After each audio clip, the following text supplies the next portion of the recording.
Hey everyone, it's Anthony, and it's time for my Thursday thoughts. Well, a little over a week ago, we got some updated inflation numbers, and it was kind of a mixed bag, so I wanted to go through that very quickly. Before I do, though, if you haven't already, please subscribe to our channel. It does really help us out.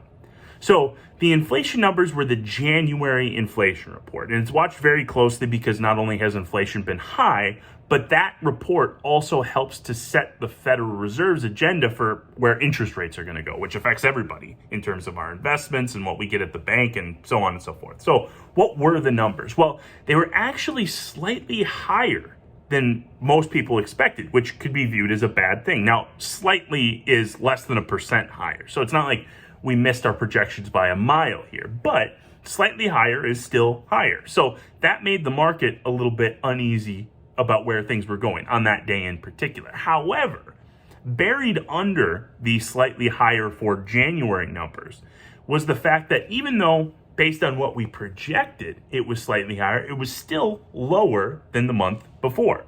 And inflation goes up a little bit every month, but I'm talking year over year inflation or annual inflation. So January of 23 versus January of 22.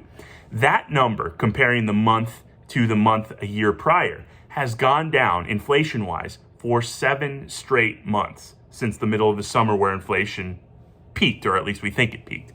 So ultimately, I would argue that while, yes, it's never good for inflation to be higher than what we expected, inflation is still definitely going in the right direction, which is down.